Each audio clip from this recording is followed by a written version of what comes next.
جی توجہ فرمائیں۔ فرمایا کہ اگر ان کو وہ مصائب نہ پہنچتے کہ جو انہوں نے، یا ان کو وہ مصائب پہنچتے کہ جن کی وجہ سے جو ان کے اپنے ہاتھوں نے کمایا ہے وہ والے، فَيَقُولُوا رَبَّنَا لَوْلَا أَرْسَلْتَ إِلَيْنَا رَسُولًا، تو یہ لوگ کہتے کہ اے ہمارے رب اگر آپ ہماری طرف کوئی رسول بھیجتے، فَنَتَّبِعَ آيَاتِكَ وَنَكُونَ مِنَ الْمُؤْمِنِينَ، تو فرمایا کہ ہم آپ کی آیات کی پیروی کرتے اور ہم ایمان والوں میں سے ہوتے۔ دیکھیں گزشتہ آیات کے اندر اللہ تعالیٰ نے نبی پاک صلی اللہ علیہ وسلم کی رسالت کی صداقت کا بیان فرمایا، اور اس میں یہ بات بیان فرمائی ہے کہ جب موسیٰ علیہ السلام پر اللہ تعالیٰ نے وحی نازل فرمائی، جب ان کو ندا دی تھی تو کوہ طور کے پاس آپ موجود، جو مدین والوں کے واقعات پیش آئے ہیں آپ ان کو دیکھنے والے نہیں تھے، لیکن آپ پورا برحق اور سچ بیان کر رہے ہیں، تو اس کا مطلب یہ ہے کہ یہ وحی کے ذریعے سے آپ کو پہنچا ہے، تو یہ آپ کی نبوت کی دلیل ہے۔ اور دوسری بات میں نے آپ کو یہ عرض کی تھی کہ عربوں کی طرف نا اللہ تعالیٰ نے نبی پاک صلی اللہ علیہ وسلم کو جو نبی بنا کر بھیجا ہے، عربوں میں سے وہ تقریباً 1500 سال کے بعد بھیجا ہے۔ بنی اسرائیل میں اللہ تعالیٰ نے حضرت ابراہیم علیہ السلام کی اولاد میں حضرت اسماعیل علیہ السلام کو عربوں کی طرف نبی بنا کر بھیجا، اور پھر اس کے بعد عربوں میں جو نبی پیدا ہوا ہے وہ نبی پاک صلی اللہ علیہ وسلم کی ذات گرامی ہے۔ بات سمجھ آئیے کہ نہیں؟ تو اب ان لوگوں کے لیے ایک یہ بات تھی کہ یہ کہہ سکتے تھے اگر ان کے اوپر کسی غلطی کی وجہ سے اگر کوئی وبال آ جاتا تو یہ کہہ سکتے تھے کہ یا اللہ آپ نے ہماری طرف نبی نہیں بھیجا، آپ نے ہماری قوم میں سے نبی نہیں بھیجا جو ہمارے پاس آتا ہماری رہنمائی کرتا۔ تو فرمایا کہ ان کے لیے یہ بہانہ اور یہ عذر موجود تھا، تو اللہ تعالیٰ فرماتے ہیں تو پھر تو یہ بات کہہ سکتے تھے، لیکن اللہ تعالیٰ نے ایک کتاب بھی نازل فرمائی اور نبی بھی بھیجا۔ لیکن جب اللہ نے اپنا پاک پیغمبر بھیج دیا تو اس وقت کیا کہنے لگے؟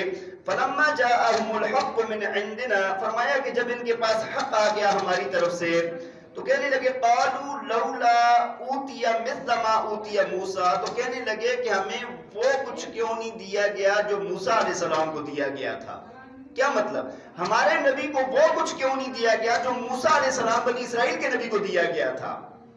یعنی ان کو اللہ تعالیٰ نے معجزہ عطا فرمایا تھا، ید بیضاء والا، عصا والا، تو ان کے پاس یہ معجزات کیوں نہیں ہیں؟ بات سمجھ آ رہی ہے کہ انکار کر رہے ہیں۔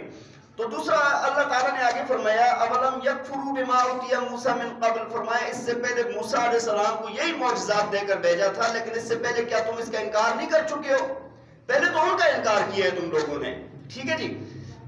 اور فرمایا قالوا سحران تظاہرا، اور تم نے یہ کہا تھا کہ یہ دونوں موسیٰ علیہ السلام اور ہارون علیہ السلام یہ جادوگر ہیں جو آپس میں ملے ہوئے ہیں، آپس میں موافق ہیں، یعنی دونوں کی ایک صلاح ہے، دونوں جادوگر ہیں۔ وقالوا انا بكل کافرون، اور یہ بھی تم لوگوں نے نہیں کہا تھا کہ ہم ہر ایک کا سب کا انکار کرتے ہیں۔ اصل یہ ہوا کہ ابتدا میں تو ان لوگوں نے یہ کہا کہ بھئی ہم موسیٰ علیہ السلام کی جیسا دین ان کی طرف نازل ہوا اگر وہ آتا تو ہم مان جاتے۔ پھر جب انہوں نے یہودیوں سے جا کر پوچھا کہ بھئی آپ کا دین تورات کے اندر کیا ہے، تو تورات کے اندر بھی شرک کی نفی تھی، بتوں کی نفی تھی، اور پھر وہاں پر بھی ایک اللہ وحدہ لا شریک کی بات تھی، اور پھر مرنے کے بعد دوبارہ اٹھنے کی بات تھی، تو انہوں نے اس کا بھی انکار کر دیا، کہتے یہ بھی ہمارے موافق نہیں ہے۔ تورات کا بھی انکار، موسیٰ علیہ السلام کا بھی انکار، اور اس کتاب کا بھی جو بھی قرآن پاک نازل ہو رہا ہے، جس نبی پر نازل ہو رہا ہے، دونوں کا۔ تو اللہ تعالیٰ فرماتے ہیں تم لوگ تو سب کا انکار کر چکے ہو، تم لوگ کس کا انکار کر چکے ہو؟ سب کا۔ قُلْ فَأْتُوا بِكِتَابٍ مِّنْ عِنْدِ اللَّهِ، پھر اللہ نے چیلنج دیا، فرمایا کہ آپ کہہ دیجئے کہ کوئی کتاب لے آؤ اللہ کی طرف سے، هُوَ أَهْدَىٰ مِنْهُمَا، جو زیادہ ٹھیک ہو ان دونوں کتابوں سے، تورات سے اور قرآن پاک سے۔ أَتَّبِعْهُ إِن كُنتُمْ صَادِقِينَ، تو میں اس کی پیروی کر لوں گا، اگر تم سچے ہو تو لے آؤ۔ تمہارے پاس جب کوئی قانون ہی نہیں ہے، کوئی کتاب ہی نہیں ہے، کچھ نہیں ہے، تم انکار کس بنا پر کر رہے ہو؟ اللہ تعالیٰ نے آگے خود فرمایا فَإِن لَّمْ يَسْتَجِيبُوا لَكَ، فرمایا کہ اگر یہ آپ کو اس بات کا جواب نہ دیں فَاعْلَمْ أَنَّمَا يَتَّبِعُونَ أَهْوَاءَهُمْ، تو آپ یہ جان لیں کہ یہ لوگ اپنی خواہشات کی پیروی کرتے ہیں، یہ اپنی خواہشات کے پیچھے چلنے والے ہیں۔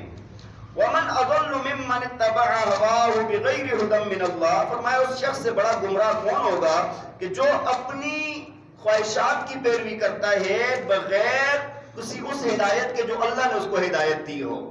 یعنی ایک تو اللہ نے راستہ ہی نہیں دکھایا، اللہ نے بتایا ہی نہیں، اپنی خواہشات کی پیروی کر رہے ہیں، اور اس سے بڑا گمراہ تو اور کوئی نہیں ہو سکتا. ان اللہ لا یہدی القوم الظالمین، فرمایا کہ بے شک اللہ تعالی ظالم لوگوں کو رہنمائی ہدایت نہیں دیتا. اللہ تعالی ہمیں عمل کرنے کی توفیق عطا فرمائے. وآخر دعوانا ان الحمد